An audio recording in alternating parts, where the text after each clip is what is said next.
Yeah. All right, there we go. Looks like we are live now. Well, welcome, guys. I know this has been an exciting thing for us. We're going to be doing this every single week. It's our 12 Minutes to Health. I'm Dr. Brian. I'm up in McKinney. We're all with Texas Chiro Health, but we wanted to talk tonight more about moderate exercise and the benefits that can be for you. It's really exciting for me when I really get to see the changes that what we're doing, the effect it has on all of our patients, and the joy that it starts to bring them when they're able to get back to doing everything. And when they start to realize how being healthy really makes that change. I know Dr. Chris is going to get more into it as far as what moderate exercise is and what that can do for us, but I really wanted to pass it off to Dr. Travis first. That way he can kind of introduce himself as well. So Dr. Travis? Hey guys, Dr. Travis here in the Lakewood office, the corner of Mockingbird Abrams, if you're familiar with that at all. And yeah, we're going to talk about exercise tonight, but our main goal with doing this, guys, is just to educate you, our patients, our community on how to be healthier. Because there's a little frustration on my part, and it's not that people or patients don't listen, but for us to actually learn something, there's repetition that gets involved with it. And a lot of times we throw a lot of stuff at people all at once, and so you absorb very little. So we're going to break it down to, today we're just talking about exercise, but really break it down to one thing at a time, the research behind it, and why we need to do that. So the more we can learn, the healthier we can be. And remember, the more we eat, move, think, the healthier we are. And we get to that homeostasis that we talked about last week, which is our stability of our body to balance it out. Like I say, Chris is going to talk more about the exercise portion of it, but we're just here to educate you guys and want you guys to be successful as possible. So, Dr. Phillips, you want to teach them a little something today? Yeah, absolutely. It's just what I've been learning from doing the research. So we'll stick to the research and get where we need to be. I think the biggest thing is, myself and you guys included, we've made this commitment that I'm going to be here each week to do the 12 Minutes to Health, right? And I've committed my life to studying health, knowing the research, knowing how to keep people healthy and how to teach them more than anything to be healthy. So that's why I want to go through this research each week. And that's why I want to break it down like Dr. Travis was talking about into smaller portions. But at the end of the day, it's up to everybody listening to do something with this. You've got to take this information and use it. And that's why we've tried to make it as simple as possible for you.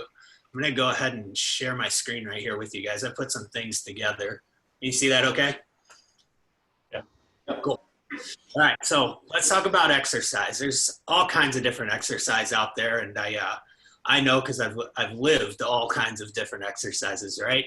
I used to be that guy on the left there who's worn out after his exercise, and I thought that was the only way to do it because I figured, if I'm not going to go all out, then why exercise? I was exercising for performance, and then when that ended, I was no longer wrestling in college or whatever it was, it became about image for me. So I was trying to work harder and harder and harder to maintain a certain image that I thought I had to be healthy. And what I found out is that I had to exercise to be healthy, to build my immune system against like viruses that you see there to the right or viruses that we're dealing with right now. But mostly, just like Dr. Travis was saying, to build to homeostasis. That was the big thing for me, right? When I learned that if I can live congruently with our species type, like we talk about all the time, eating well, moving well, thinking well, if I could exercise to boost my immunity, to reach homeostasis, to just be healthy, well, then I'd see a benefit in my image as well. But mostly, I'd see the benefit for my health, which was huge. And then I started to realize that I don't need to be the guy on the left who blows it out every time, the nonstop changing t-shirts during your workout. It became more than that for me. It became about health. Now I still mix in some of those workouts because I'm feeling up to it. I usually regret it for a day or two. But the thing we're going to talk about today is moderate exercise, like Dr. Stevens was saying. So in moderate exercise, we have walking is our big thing at Texas Chiro Health. We are trying to get everybody who we talk to, everybody that listens to us, everybody that's a patient, walking 2 miles a day. It's the easiest way to do moderate exercise. A brisk walk can take you, it takes you through a bunch of different stuff biology-wise, physics-wise, right? But what it does for your health overall, we're going to jump into here, which is in the research, right? So I took this study from Neiman and Wentz, and it was in the Journal of Sports and Health Science. And I'm going to hit a few of the things here, but this was all based off of moderate exercise versus intense exercise versus no exercise. They looked at what is it like if you go out for a brisk walk each and every day. And they found that consistency is the big thing. It's not so much intensity like I used to think it was. It's consistency of doing it day in and day out. So one of the first things they realized, and this fits right now with us dealing with COVID and everything else, is that we have that when people were moderately exercising consistently, there was a decrease in the mortality and the rate of influenza and pneumonia infections in the population that they studied. That's huge. That's showing that our immune system is regulated by consistent, moderate exercise. So that's a big deal for us. They also showed that there are, as we age, our immune system naturally declines. But with this study, they showed that we can slow down that decline in immunity, that decline in homeostasis or baseline health or whatever we want to call it, right? We can slow that down by exercising consistently every day. So those people that were older in the study, they found that if they exercise consistent moderately every day, that their immune systems were stronger than their counterparts in age who weren't doing the exercise. So that was big as well. The third thing that I learned through here is that URTI, that stands for upper respiratory tract infections, right? Exactly what we have going on with COVID right now.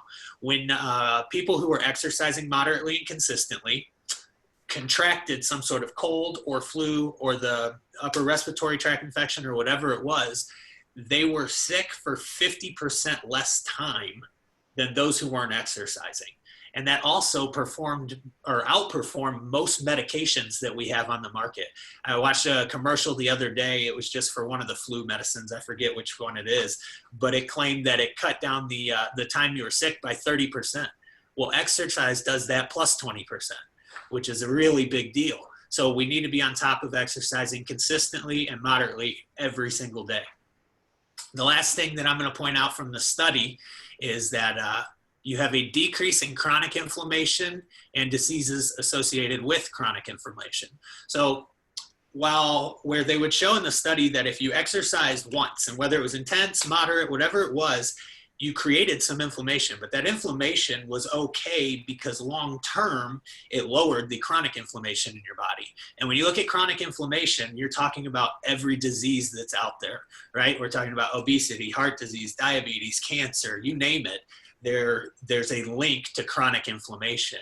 And we can curb the chronic inflammation in our body by that 2-mile walk that we talk about every day. So the 2-mile walk for me is gigantic. It's how I started this morning. It's how I start every morning. Like I said, sometimes I'll throw in some intense workouts or some kettlebells or some weights, but one thing that I don't miss is my 2-mile walk, because it's hugely important for us to continue a consistent, daily, moderate form of exercise. So the walking is one of them. There's stuff you can do in the pool. I like to do a lot of pool stuff. I also say if you can't get out and walk and you're still wanting to do moderate exercise, then just try to do exercise that raises your heart rate a little bit, but you're still able to carry on a conversation. And you'll see the benefits from it as long as you're consistent with it. So, moving forward as we do these 12-minute to health talks, I really do appreciate you guys showing up for them. But like I said in the beginning, they're kind of worthless if we don't do anything with them, right? So I want you to get out there. Dr. Stevens is going to talk here in a second just about how you can take advantage of what we're doing in the office. But, if you're looking in the mirror and you're like, man, I'd really like to lose that last 5 pounds or the first 5 pounds, or I know I'm not as healthy as I should be or as I could be or as I want to be, then give us a call, guys, so we can help you out. We have all this research in the office. We base all of our care protocols off the research that we teach to you. So reach out. And Dr. Stevens, do you want to tell them how they can reach out to us there? Yeah, absolutely. You've got the phone numbers right in front of you, but please give us a call. And from there, we sit there and we'll do a full exam on that first day. So full spinal health assessment to see really what's going on, where our baseline is as far as that goes. X-rays, muscle testing, ranges of motion. And as you see right there, it's a $39 donation. We've got our charities picked out that we work with throughout the year. And it's actually just changed over to Big Brothers Big Sisters. We find ones that we really connect with in the community that we can choose to really help push them forward as well.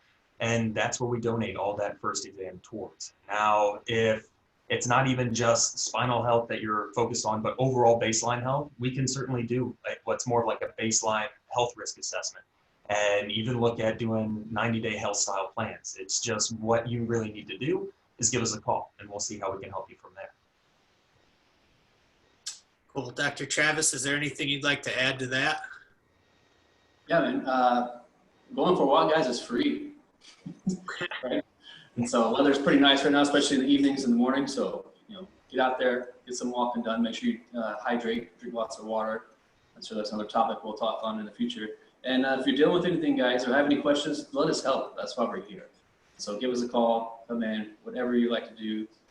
Comment on this not a podcast, but live feed. We'll answer all you guys' questions. But like us, share whatever you guys want on that one. And then next week, we're all stressed. It's a very stressful time. We're all small business owners, so we're super stressed on that. But one thing we don't really realize about stress, guys, is how it affects us, our body as a whole. Like, it really just tears us down, breaks down our immune system, breaks down our bodies. And so the more we learn how to manage our stress, which we'll be talking about next week, one step to health, then you can get there. And so, anybody else have anything to add, Dr. Chris? No, I don't think so, man. I think that's, what you said about stress is absolutely right. It's a stressful time, and not managing it's not helping us. And there's research that shows that. So we'll dig into it next week. So join us again and get out there and start walking. Thanks, guys. Yep. Later, guys. Thank you. Are we on Facebook? Yeah. Off Facebook. I got my studies mixed up there in the middle. Thank God I had that PowerPoint slide because I was reading the nurses study for Sean right beforehand. Oh. Give him some of the stats. And then I started, which they would have been true stats, just not from that study, but whatever. I kind of stumbled over my words there for a minute.